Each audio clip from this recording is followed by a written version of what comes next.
अवधूत चिंतन श्री गुरुदेव दत्त.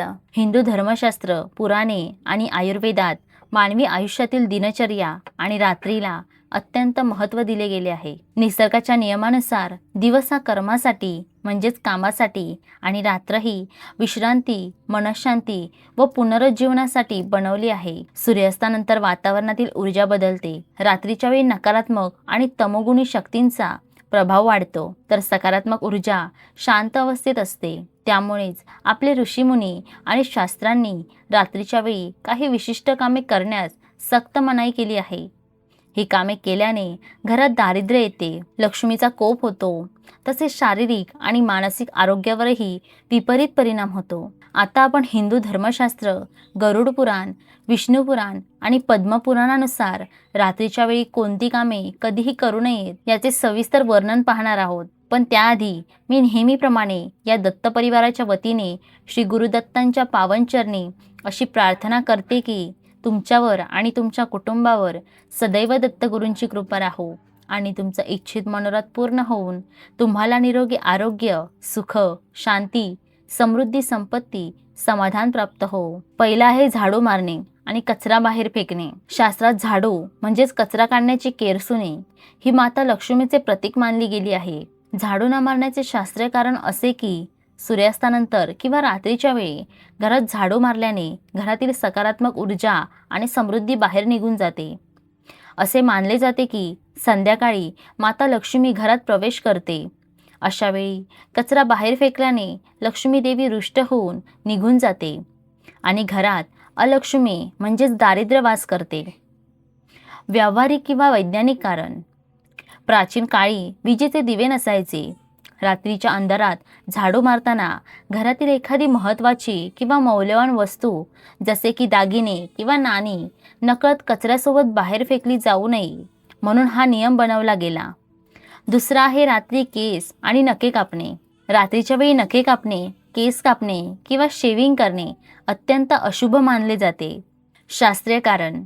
गरुड पुराणानुसार रात्रीच्या वेळी शरीरशुद्धीशी संबंधित ही कामे केल्याने पितृदोष लागतो आणि व्यक्तीच्या आयुष्यातील सुखसमृद्धी कमी होते. यामुळे राहू आणि शनीचा नकारात्मक प्रभाव वाढतो.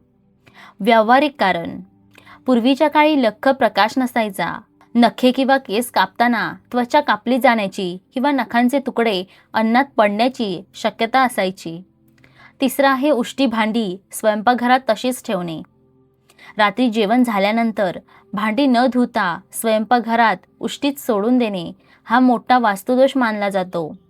शास्त्रीय कारण. स्वयंपाकघर हे अन्नपूर्णा देवीचे स्थान आहे. रात्री उष्टी भांडी तशीच ठेवल्याने अन्नपूर्णा देवी आणि लक्ष्मी देवी नाराज होतात. यामुळे घरात आर्थिक चणचण भासू लागते आणि गरिबी येते. व्यावहारिक कारण. उष्ट्या भांड्यांमुळे रात्री कीटक, झुरळे आणि उंदीर स्वयंपाकघरात येतात, ज्यामुळे जीवाणू पसरतात आणि कुटुंबातील सदस्यांना आजारपण जडते. चौथा आहे झाडांना स्पर्श करणे किंवा पाने फुले तोडणे. सूर्यास्तानंतर वनस्पती आणि वृक्षांना स्पर्श करणे किंवा त्यांची पाने, फुले व फळे तोडणे निषिद्ध आहे. शास्त्रीय कारण. हिंदू धर्मात झाडांमध्येही जीव मानला गेला आहे. सूर्यास्तानंतर झाडे सुस्तावस्थेत म्हणजे झोपलेल्या स्थितीत असतात. अशा वेळी त्यांना स्पर्श केल्याने किंवा त्यांची पाने तोडल्याने त्यांना त्रास होतो आणि व्यक्तीला पाप लागते. वैज्ञानिक कारण. वनस्पती दिवसा सूर्यप्रकाशात ऑक्सिजन सोडतात, परंतु रात्रीच्या वेळी त्या कार्बन डायऑक्साईड सोडतात. त्यामुळे रात्री झाडांजवळ जाणे आरोग्यासाठी हानिकारक ठरू शकते. पाचवा आहे तुळशीच्या रोपाला स्पर्श करणे किंवा पाणी घालणे. तुळशीचे रोप हे अत्यंत पवित्र आणि लक्ष्मीचे रूप मानले जाते. शास्त्रीय कारण. सूर्यास्तानंतर तुळशीला स्पर्श करणे, तिला पाणी घालणे किंवा तिची पाने तोडणे महापाप मानले गेले आहे.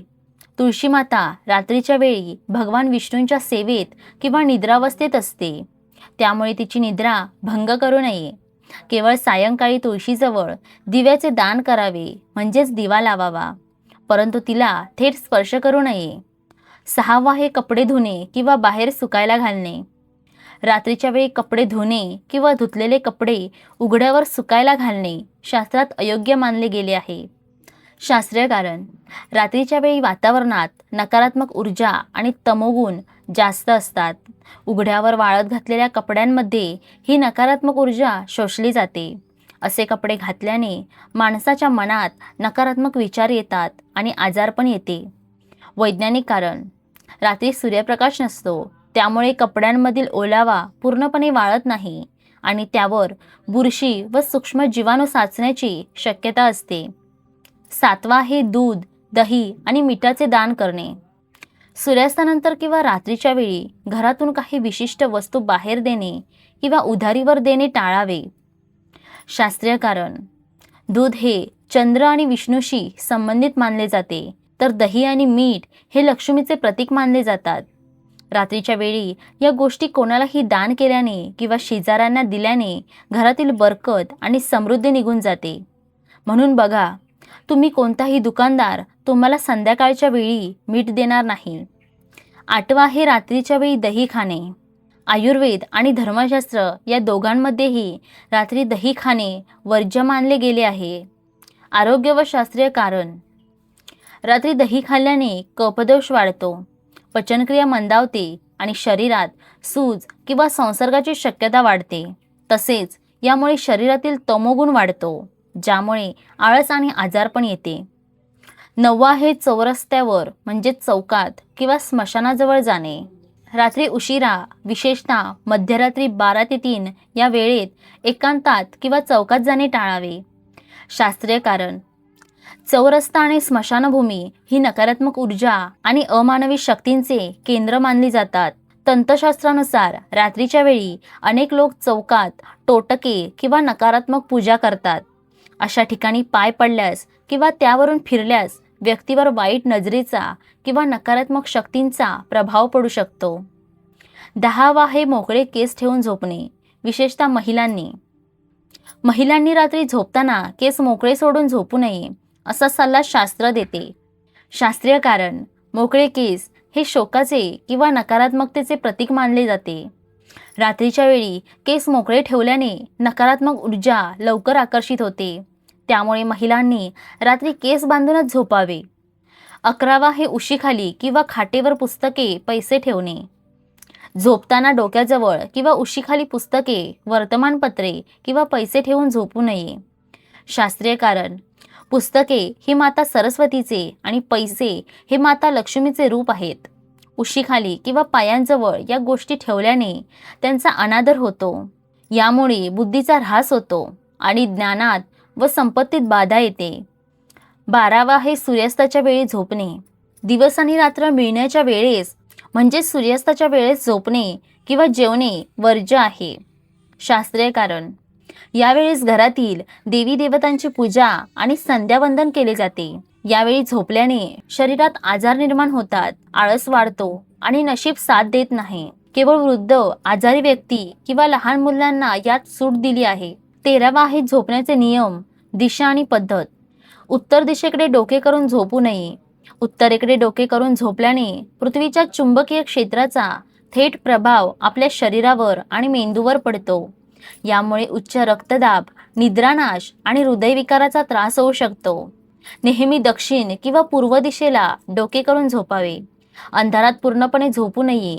खोलीत अगदी मंद प्रकाश किंवा दिवा असणे शुभ मानले जाते. रात्री काय करावे? शुभ आणि फलदायी कामे. शास्त्रात ज्याप्रमाणे रात्री कामे करण्यास मनाई आहे, तसेच काही कामे करणे अत्यंत शुभ मानले गेले आहे. पहिला आहे संध्यादीप दर्शन.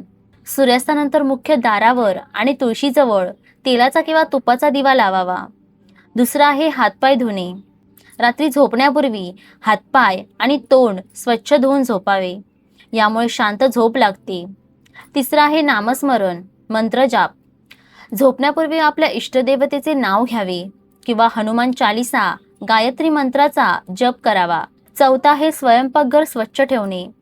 रात्री झोपण्यापूर्वी स्वयंपाकघर पूर्णपणे पुसून स्वच्छ ठेवावे. 5वा आहे इष्ट देवतेचे ध्यान.